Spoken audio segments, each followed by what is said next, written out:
ก็บ่ได้ถือโดยเวลาเฮาย่างแห้งบ่สั่นบ่ล่ะมันมือสิบ่สั่นสิบ่โดยเวลาอยากเข้าแห้งน่ะอดอีกโดยแต่น้ำเดี๋ยวไปว่าน้ำก็ไม่ได้ถืออีกเอ้าเวลาอย่างน้ำไม่ใช่ได้จะไปหาหน่อไม้เห็นน้ำกินน้ำห้วย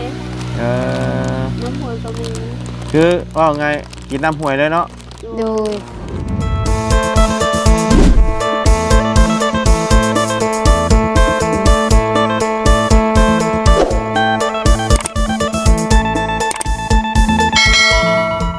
เอาพี่น้องเลยลมมาเลยได้ป่ะนี่พี่น้องเลยเนาะหลังคาเรานี่คำลมมาแห้งนี่ป้าต่ำต่ำไปได้นี่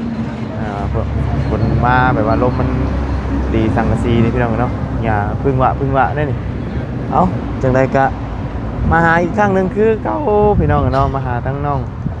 ทายกับน้องไม้อีกคือเก้าเนาะเป็นจังใดเมื่อนี้พี่น้องเลยเมื่อนี้เป็นวันอาทิตย์เนาะกายัน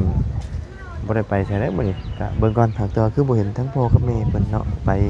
อันนี้อยู่บ่เนาะไปเวียกเฮ็ดงานจักทั้งพ่อเพิ่นนี่พี่น้องเอ้ยบ่ค่อยได้เห็นเราได้พี่น้องเนาะส่วนน้อยสิเห็นเราเนาะเอาก่อนอื่นก็กราบสบายดีและสวัสดีพ่อพี่น้องกันเบิดสุขุสุคนเด้อพี่น้องเนาะพอๆกันตอนปล่อยคำลงแรงฝนสิตกสิลงแหละช่วงนี้ก็คือฤดูกาลมันตกอย่างเดียวได้พี่น้องเนาะไปใส่ก็ตกแห้งฝนช่วงนี้เนาะบางบอนก็แห้งบางบอนก็บ่แห้งเนาะไปจังไดก็เข้าไปหาทั้งน้องไม้กับน้องท้ายก่อนพี่น้องไปดูพี่น้องเลยเป็นจังไดมื้อนี้เนาะสบายดีล่ะสบายดีเลยเนาะอยู่กับไผแน่มื้อนี้อยู่กับไผแน่อยู่กับแม่โอ้แม่ก็อยู่พ่อก็อยู่เปล่าเอาอันนี้ไปดูนี่ไผนี่ก็ได้นี่ใจอันนั้นแหละเอาพ่อก็อยู่เปล่าโดยพอไปเล่นมือนี้วันถิดมือพักผ่อนวันถิดไอ้แมนไปอย่างเดียวเนาะอันดับมีแต่ไปเล่นไปนั่นคำว่าวันธรรมดาแมนแยกง่ายกันไปเฮ็ดหัวเฮ็ดไร่เฮ็ดสวนเนาะโดยมีแต่หยุดเฉพาะวันอาทิตย์เนาะเจ้าก็บ่ได้ไปหาเลยเนาะมื้อนี้เนาะโดยวันอาทิตย์นี่แม่นหยุดเต็มระบบเลยเนาะคือหยุดคือเหตุงานราชการนะพี่น้องเนาะเพราะว่าเขาศาสนาพระเยซูก็เลยหยุดทุกวันอาทิตย์เนาะเอาหนึ่งข้าวหนึ่งน้ำแล้วหรือเปล่ามื้อนี้แล้วเรียบร้อยโดยล้างถ้วยกันแล้วล้างถ้วยกันแล้วแหละโดยเนาะแล้วทุกอย่างเลยเนาะโดยหนึ่งอยู่ตารางช่วงนี้เนาะถ้าผลพระมากกับคือหูนั่นพี่น้องเนาะมันไหลเขาบ่ไหลเขาบ่ตารางมันไหลอยู่บ่เวลามันตรงเฮงผลมันพระเขามันไหลน้ำไหลเขาอยู่บ่มันบ่ไหลฮะมันบ่ไหลเขาบ่โดยแห้งมันไหลบ่แห้งบ่โดยแต่ว่าเวลาลมแห้งนี่ย่านแต่ไม้เนี่ยหล่นเนาะไม้อันทับนี่เนาะมันเคยตกจักเทื่อแล้วนี่นะมันเคยตกตลอดเลยโดยมันตกนี่คือมันไม้เก่าแล้วบ่โดยยามลมแห้งโดยอันว่าบ่ได้ใช้เล็กตะปูตอกจังอันบ่ล่ะนี่นะบ่มีตะปูฮะบ่มีตะปูโอ้มีแต่เอาอันนี้มัดนี่บ่ชื่อบ่นี่น่ะโดยอันนี้คือบ่ได้ใช้ตะปูตอกจังอันเลยมีแต่ไม้อันนี้ตัวนั้นก็บ่มีเงินซื้อฮะบ่มีเงินซื้อลดแล้วพอเขาดูเพิ่นน้อย9 ปีแล้วตัวนั้นก็ต้องโค่นบักใหญ่นึงเนาะแต่ย่ามันหล่นได้ล่ะบ่ย่านมันหล่นทับหัวว่าเวลานั่งเล่นนี่เนาะเสียวอยู่ได้พี่น้องเนาะหลังนี้กันอันเพิ่นนอนคือกันหลังนี้กันเนาะฮะเพิ่นครัวบ่หลังนี่นะแต่ตอนนั้นบ่เพิ่นนอนโดยหลังเนี่ยเพิ่นครัวเพิ่นยังมุงงามอยู่ได้นี่เนาะเพิ่นตัวนี้แบบว่าชุดโทมกูเพิ่นครัวแล้วอีกยังแอมดีอยู่ได้นี่อันแอมแล้วนะแต่ตัวนี้ดีนี่เนาะตูหน้าต่างก็บ่มี หาหยังก็บ่พอสิได้แล้วกันเนาะ โดย นี่แหละช่วงนี้ก็บ่ได้ไปหาเนาะหน่อไม้ก็คือหามาแล้วขายบ่ได้ติ โดย อืม มันจันทร์อีกไปหาบ่ขายต้มกิน โอ้ ขายบ่มีคนซื้อ ขายบ่มีกันชื่อก็สิไปหามาต้มกินบัดนี้เนาะ โดย อืมบ่ไปก็บ่ได้เนาะมันเฮาเคยไปเลยเนาะ โดย เคยไปหาเลยเนาะเพราะว่าเฮาต้องไปหาแนวมาไว้อยู่ไว้กินพร้อมแม่เนาะ โดย โอไปหาหน่อไม้ไปซ้อน คำบ่ไปหาหน่อไม้ก็แม่นไปซ้อน โดย เขาก็เคยอยู่เพื่อน โดยอยู่เฮือนนี่แม่นบ่ค่ำบ่คิดจะอยากไปบ่ โดย ตลอดไปทุกมือ อืมคำว่าหยุดยางหยุดอีดีก็มีแต่วันอาทิตย์นี่ว่ะ โดย อืม บอกไปหาหน่อไม้ก็ตอนพ่อแม่เฮ็ดเวียกกับเฮ็ดเวียกพ่อซอยพ่อแม่ อืมคือแบบว่าบ่ได้ว่าคอยอยู่ซื่อๆซำนั้นเนาะ โดย มื้อวันธรรมดานี่จันทร์ฮอดเสาร์เนาะ โดย แม่นได้ไปเฮ็ดปกติหรือว่าหาอยู่หากินหาหน่อไม้หน่อมันปลูกข้าวทางป่าอีหยังเนาะทุกอย่างอะเนาะ โดย ถ้าว่าคือช่วงวันอาทิตย์นี่แม่นเบิดมื้อเนาะ โด แม่น ย บ่ได้ไปไสเลยพี่น้องเอ้ยหยุดเบิดมื้อเพิ่นบ่ให้เฮ็ดเวียกเลยเนาะ โดย คลำเลยพี่น้องเอ้ยเนาะวันอาทิตย์นี่เป็นพักอย่างเดียวอืม พ่อแม่คือกัน อืมโดยแต่แม่เจ้าอยู่ใช่จะอยู่เพื่อนนี่บ่ บ่ไปเล่น ไปเล่นแล้ว โดยไปเล่นน้ำมูก ไปเล่นเพิ่นปลา โดยเมื่อวานนี้เราไปรับจ้าง โดย ซักเข่าวเนาะ โดย อืมแต่ว่าเราแบบเว้าภาษาลาวบ่ค่อยได้เนาะ โดยเว้าบ่เป็นเล เว้าย บ่เป็นเลย โดย ทั้งน้องเจ้าได้ฉันเว้าได้อยู่บ่ทั้งทุกน้ เว้า อง บ่ เจ้า ได้ มีแต่เจ้าสองคนนี่บ่ โดย อ๋อ อย่า ที่ว่า เอาคือกันเป็นสาระบ่ได้หลาย อัญญาบ่อ๋อเว้าได้อยู่ของเว้าบ่หลายเนาะ โดย บ่บ่หลายบ่เคยเรียน อืมส่วนหลายก็มีแต่เว้าภาษาอันน่ะทางพี่เจ้าเว้ากันเนาะ โดย หลักๆเลยเพราะว่าบ่ได้ค่อยใช้ภาษาลาวเนาะ โดย เพราะว่าเวลาเว้ากันเป็นสิเว้าภาษาเพิ่นอย่างเดียวเด้มันก็เลย โดย บ่ค่อยได้ฮู้เนาะ โดย อืมเอามาเอาขนมให้น้องมันก่อนพี่น้องเลยเนาะเอาละอ่ะ สบายดี เดี๋ยวโอเคเนาะอ่ะพอได้กินดูน้องกินให้เสียน้องเจ้าอยู่เพื่อนจะคนหนึ่ง 3 3 คนเบิดเลยแม่นบ่เนี่ย ตัวนี้ แสดงนี่บ่ โดย คนนั้นบ่แม่น พ่อแม่ นี่เฮือนตัวนี้ ฮะ เฮือนตัวนี้ แสดงนี่เฮือนนี่บ่ โดย ลูกปลาของเอง โดยลูกป้าเนาะ โดย อืมเป็นอนาพอเพิ่นนี่เป็นอ้ายของพ่อเจ้าเนาะ โดย มาเล่นกันเนาะ โดย คำฝนตกมากอะยากลำบากเนี่ยคือหูนะ ต พี่ ก น้อง ไป เลย อยู่เพิ่น เคยได้ไปส้นใส่บ่เวลาฝนตกแห้งแบบว่า เวลาอันมัน ตกแห้งเปียกข่อยไปอยู่เฮือนหมู่ อยู่เพื่อนไผละฮะ เพื่อนนี้ เพื่อนนี่ โด โด ย ยอยู่ตัง หลังนี่แหละปะ โดย เอ ต อก หมดนี่ มันเปียกเลยก็เลยย้ายไปอยู่ฮัน โดย เออ ตารางนี่ ไปนั่งอยู่ตารางอะ โดย ถ้าฝนเศร้าเพิ่นบ่จังนั่นจังอันว่าขึ้นมานอนอยู่ต โด รงนั้น ย อืมถ้าฝนบ่ตกก็นั่งอยู่หันแหละเนาะ โดย อืมอ่า เขาก็ขึ้นอยู่นั้นพอคอยไปอยู่นี่อยู่ อ๋อ ตาราง เพราะว่ามันเวลามันลมเพลงย่านมันพับด้วยเนาะ โดย ย่านมันอย่างหล่นลงมาจากอหย่างนั้นกลัวได้สังกะทีต่ำไหมตัวนี้ได้นี่เวลานั้นมันสิปิวเพิ่งวะได้นี่มัดเอาซ้ำได้นี่นะ โดย เนาะตัวนั้นก็มัดเอา โดยบ่มีตะปู ไม้เขาบ่มี โดยอีเดเนี่ยมัดเอาอย่างเดียวเลย โดย ตะปูแต่ยังกับบ่มีไส้ ดูซื้อ อืม ดูซื้อกันดูคือกันอย่างเดียว อืมโดยในใดกับพ่อสิได้เนาะน่ะเนาะ โดย แ ก็บ่มีอาชีพอื่นเลยเนาะใช่ว่าเฮ็ดรับจ้างแบบประจำนี่เนาะ โดย มีแต่ว่าหาหน่อไม้เท่านั้นเนาะ โดย เพื่อพอได้อันว่าหาจุนเจือซื้อข้าวซื้อหยังก็ได้เนาะมาแนวสิไปแบบว่าเฮ็ดเวียกประจำการแบบไปแบบว่าเฮ็ดซุมื้อน่ะมันบ่มีเนาะ โดย เอานั่งก่อนจะนั่งกันอย่ามาเมื่อยนะบ่าวก็เมื่อยกันยืนนี่ นั่งเนาะหาหมองนั่งเด้อมีบ่หมองนั่งเอาก้อนหินกันเบิ่งนั่งก่อนเมื่อยนะยืนลายเนาะ แต่ว่าไปหาอยู่เนี่ยหากินนี่ก็เวลาไปไกลสุดนี่เจ้าก็บ่ได้เคยเอาเข้าวไปบ่ล่ะ โดย อ๋อ อยู่เขาก็อด หิวข้าวกับเมื่อเวลาหิวข้าว ไปสอนคือกัน ไปใช้คือกัน โดย อ๋อเป็นหยังเขาคือบ่ถือไปแบบว่าเวลาฮะ ย่างไป แบบว่าเวลาเราอยากแห้งเขาสิได้กินข้าวแบบว่าพออันละอันบ่อยากปานใด โดย อืม เขาไปใส่บ่เคยนี่ใส่เขา อืม ไปให้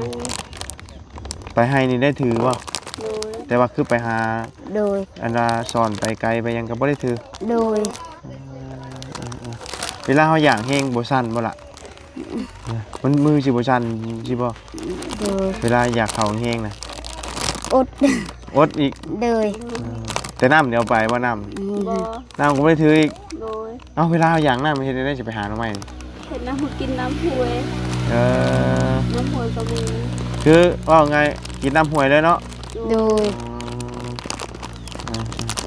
น้ำนี่บ่ได้ถือไปอีกมีน้ำห้วยก็แม่นเอา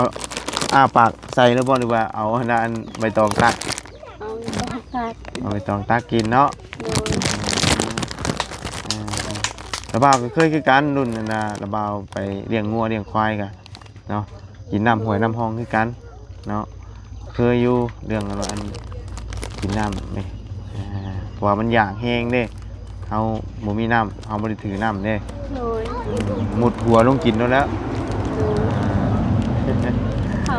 ได้ก็อดน้ำอดไม่ได้ เลยข้าวนี่อดได้เนาะ โดย แต่น้ำนี่อดบ่ได้คือเวลาเฮาอยากแห้งนี่มันสิแห้งได้คอนี่ โดย น้ำลายจนเหนียวพุ่นแหละ โดย ย่างกันจนสิบ่ฮอด ยังยังพอคือเห็นแต่ เลยย่างกันฮอดบ่อยากฮอดยามใดก็ได้เนาะกับคำว่าไปบอนบ่มีน้ำนี่ไว้อดน้ำบ่ได้ได้ โดย ต้องบ่ให้อดและน้ำ เขาก็ต้องอดอีกหิวกันเด็กหิว เลย อดท้องหรืออดเขาบางโมงมา2 โมงก็หิวเขา เลย ต้องอด สมมุติคือเจ้าไปหาหน่อไม้มาไม่เมื่อยมาแล้วเขาเจ้าอยากเขาแห้งมาแล้วเขาอันเท่าหนึ่งมันเบิดนี่เฮ็ดได้ได้บาด ก็อด อดเวลาบ่มีข้าว อดคือเก่า โดย ไปต้มไม้ต้มหน่อไม้ก็กินหน่อไม้ ต้มหน่อไม้กินหน่อไม้แทนเขาบาดนี้เนาะ โดย คือว่าไปหาหน่อไม้มาแหละบัดสิกินข้าวเนาะไปกินข้าวแล้วบัดนี้ข้าวเฮาในติ๊บนี่มันเบิดเนาะ โด มัน ย เป็นต้องได้อดคือเก่า โดย ขายหน่อไม้ก็ซื้อข้าวกะโล สิบ่สั่นจึกๆบ่เนาะเวลาอยากแห้งๆนี่เอา กินหมดอยู่เพื่อนกินหน่อยน้องก็บ่มีข้าวกินอีกให้น้องกิน น้อยข้าวยังเดือซำได้เจ้าอดให้น้องแต่ละเก่านะแปลว่าในติ๊บนี่นะมันเดือประมาณซำได้เจ้าจังบ่กิน ประมาณซ้ำนี้ ประมาณซำแขนนี่ โดย อ๋อแม่นต้องกันว่าจงไม้ให้น้องแล้ว โดย แม่นเจ้านี่แม่นบ่ได้กินแล้ว โดย อ๋อน้อยเนาะคำบ่มีอีกก็แม่นอดอีกเนาะ โดย แต่ช่วงนี้นะถือว่ากินข้าวนี่บ่ได้อดแล้วเนาะ โดย กินแล้วนะกินอิ่มกินเต็มแล้วเนาะหากระเบิดไปเป่าหนึงเนาะ โดย เป่าอันที่สองกำลังแกะได้จักมือแล้วล่ะเป่าที่สอง ตาม แกะ มือ ตามมือ4 มือ 3 มือ 4 มือแล้วเนาะ โดย อันว่ามาเท่านึงนี่จักถ้วย เฉพาะตอนแรงนี่เฮามาไว้1มื้ออื่นจังซี่นะ ถ้วยหนึ่ง ถ้วยใหญ่เต็มได้บ่ โดยถ้วยให้ เดือกระซองถ้วย อืมโดย หมดข้าวก็ซองถ้วย อืม ยังบ่หมดก็ถ้วยเดียว โดยอืม ใส่ลายกินยังบ่หมด อืมเนาะมื้อนี้ก็หยุดพักผ่อนพี่น้องเนาะ เดือ เฮ้ยเห็นเจะอยู่รถจักรสิไปใช้กินนี่ฮะอยู่รถจักรสิไปใช้ ไปซ้อม ฮะ ไปซ้อมรถมัน บ่ติด มันบ่ติด เลย ติดบ่ได้เลยเออ ไปบ่ได้ บ่ติดบ่ได้เลยบ่เดี๋ยวนี้ โดย เออติดบ่ได้จังมือเลย ทรงมือเลย สองมือเลย โดยไปบ่ได้อีก เออมันมีน้ำมันไหมจ๊ะ ประมาณยังไล่ น้ำมันยังหลายอยู่ โดย แต่ติดบ่ได้ โดย เออ ไปบ่ได้ ไปบ่ได้ซ้ำ โดย เออจะว่าสิไปแปลงอยู่ไส เป็นอยู่บันดง แปลงมันดงสิอยู่ไปบ่ เวลาบ่มีเงินก็ไปอยู่บันดง อืม ถึงมีเงินไปอยู่บันดง อืม บ่มีเงินก็เอาเงินมันอยู่นี่ได้บ่มีเงิน บ่มีเงินกันทิ่มไว้นี่แล้วเนาะ โดย อืมบ่แปลงเนาะเฮาบ่มีเงินกันเนาะ โดย อ่าอ่า คือมีเงินแล้วไปแป้ง อ่า บ่มีเงินซื้อ เนาะ ใส่บ่มีเงินก็ย่างอีก เนาะพอได้ขี่เนาะถ้าว่าแปลงก็ได้แปลงแต่ละเทื่อนี่เบิดจักพันนี่นะรถคันนี้ 3 แสน 300,000พุ โดย เป็นเลื่อยอยู่บ่มันเป็นเลื่อยอยู่บ่ฮะ บ่พอ มันเป็นเลื่อยอยู่บ่อันมันติดบ่ได้นี่ โดย อ่าเป็นตลอดนะเนาะ โดย มันจะตายแหละ มันจะตายแหละ โดย บ่มีรถนี่ขึ้นภูบ่ได้ ฮะ บ่มีรถขึ้นภูบ่ได้ เออ ตรงย่างครับประมาณ10 โมงนั่นได้ถึงไปตรง6 โมง ไปทุกโมงเช้าถึงประมาณ10 โมง โดย ฮอดอันว่าให้เจ้ามันบ่ โดย อ๋อถ้าว่าขี่รถนี่ก็บ่ฮอดชั่วโมงเนาะ โดยย่างได้ขึ้นภู เพราะว่ามันเวลารถจักรนี่ขี่ขึ้นภูมันก็บ่เมื่อยปานใดแต่ว่าย่างมันขึ้นภูเนาะ โดย มันหมดเมื่อยแฮง ที่รถมันยังยากอันนี้ อืม ทางมันยากเลย โดยรถตายก็แม่นบ่ได้ไปแม่นย่างไป โดย ย่างอย่างเดียวรถห้างๆจักปีแล้วอันใช้คันนี้จืออยู่บ่รถห้างคันนี้ โอ้โหคือกัน ฮะ โอ้โห โอ้โหครับ โดย อืม โอ้โห โดนแล้ว โดยจะลองติดเบิ่งแล้วบ่ว่ามันติดบ่ได้ โดย ฮะบ่มีแฮงบ่จ๊ะฮะไปเบิ่งไปบ่าวติดจวดติดไปจ๊ะ มันตายแล้ว ฮะ มันตายแล้ มัน ว ตายเลย โดย ไหนบ่ได้ใช้กระเจบ่ บ่เฮามันบ่มีกระแจ บ่มีกระเจบ่ให้มันลอยไปจักบ่เห็นบ่ นี่ผมมาครับ ใช้เบิ่งอืม